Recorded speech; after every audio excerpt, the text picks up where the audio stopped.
Galera, continuando aí, abram aí na página 70.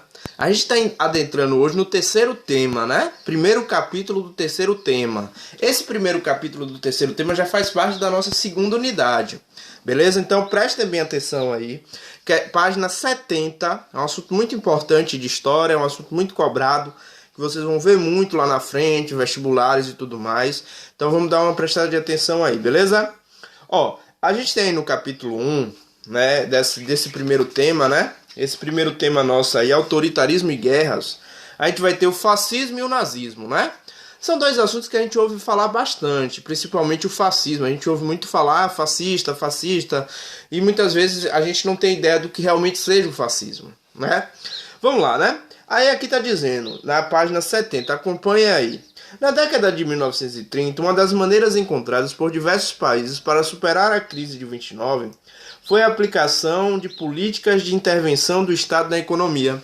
Essa é uma diferença, gente. Lá quando surgiu o iluminismo, no finalzinho do século XVIII, né, com as ideias iluministas ali do século XVIII, que foi posta em prática principalmente a partir de meados do século XVIII, você tinha uma ideia chamada liberalismo econômico. O que é o liberalismo econômico? Gente, o liberalismo econômico nada mais é do que a não intervenção do Estado na economia. Ou seja, o Estado não intervém na economia, ele não se mete nos assuntos econômicos.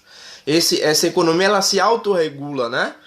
Como eles dizem lá, a mão invisível do mercado, né? Só que em momentos de crise, é muito engraçado isso, que o liberalismo ele até aceita a intervenção do Estado, o neoliberalismo aceita a intervenção do Estado em casos de crise, como a que a gente está vivendo hoje em dia mesmo, existe a intervenção do Estado. E aí na década de 30 a galera começa a ter uma ideia de intervenção do Estado. Se o liberalismo não deu certo, levou a uma crise, né, que é a crise de 29, foi a crise que a gente viu aí, né, que é no último assunto que a gente viu. Se o liberalismo levou a uma crise, significa que ele não presta, que ele não dá certo. É isso que os caras vão pensar na década de 30. E aí eles vão entrar com o quê? Com a intervenção do Estado. A partir de agora o Estado intervém na economia. É o intervencionismo estatal. O grande problema é que o Estado não vai querer interferir só na economia. Esses estados interventores, podemos chamar assim, a partir de 30, ele vai tentar intervir não só na economia, como na vida, na política, nos direitos de todos, né? E aí vai surgir o fascismo e o nazismo, beleza? Fascismo ali surgindo na Itália e o nazismo surgindo na Alemanha e o fascismo surgindo na Itália. Aí aqui tem, a Itália e a Alemanha são exemplos de países onde o autoritarismo ditou as bases da sociedade no período. O fascismo italiano e o nazismo alemão, embora tivessem diferenças entre si, foram chamados de regimes autoritários. Ou seja, existiam algumas diferenças, a gente vai ver essas diferenças aí entre nazismo e fascismo, né? Principalmente com relação a um movimento antissemita, que a gente vai ver que o nazismo tinha e o fascismo não. Mas praticamente as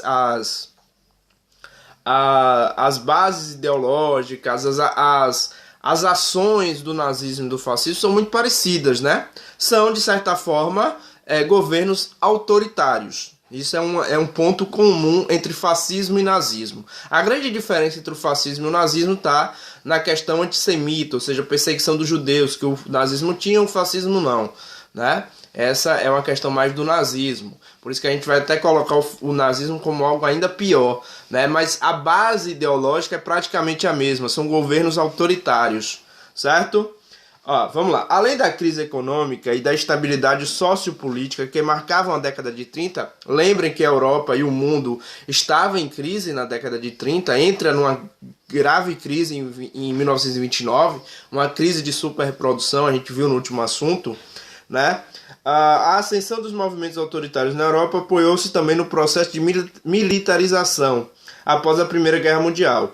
Isso porque o fim do conflito não significou o término da animosidade entre os países, nem da disputa por territórios, mas sim deixou sequelas que culminaram em um novo conflito de grandes proporções.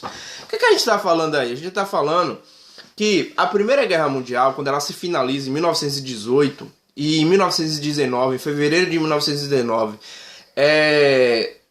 assinado o tratado, né? Tratado de Versalhes, Tratado esse que, de certa forma, gera o revanchismo da Alemanha e posteriormente a Segunda Guerra Mundial, né, que vai acontecer praticamente 20 anos depois, se inicia a Segunda Guerra Mundial após a assinatura do Tratado de Versalhes. Então, nesse momento, você tem o que esses caras estão justificando para intervir na economia. Eles vão justificar o quê? Justamente, não está dando certo. Não está dando certo. O liberalismo levou a uma crise mundial, a quase gente se matando, crise totalmente, desemprego, crise econômica pesada no mundo. Então, eles estão usando essa justificativa para o autoritarismo. E, ao mesmo tempo, você está tendo um militarismo forte aí. Por quê? Porque a guerra acabou, mas o clima ruim entre os países europeus, não. Principalmente com a Alemanha, que vai criar um revanchismo, porque a Alemanha é a grande prejudicada no Tratado de Versalhes. Ela perde colônias, não teve que pagar indenização, não podia ter um exército, então ela é a grande prejudicada.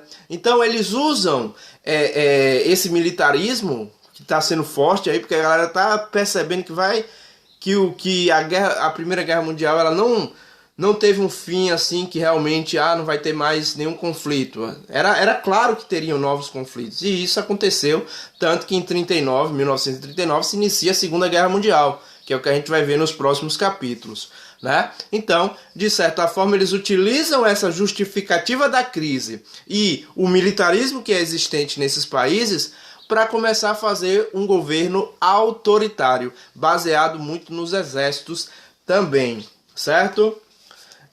O fascismo, como eu já falei aqui, né? Como aqui o livro já falou também, o fascismo esse autoritarismo na Itália, surge na Itália com um cara chamado Benito Mussolini, certo?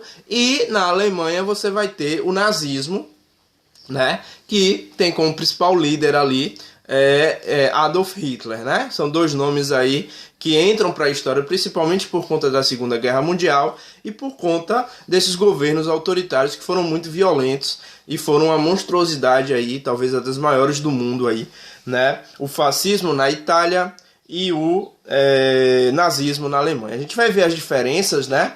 A gente vai ver qual é a diferença entre os dois, certo? A gente vai ver essas diferenças. Tem muitas coisas em comum, mas tem algumas diferenças. Beleza? Próximo vídeo eu volto um pouquinho aí com o fascismo na Itália.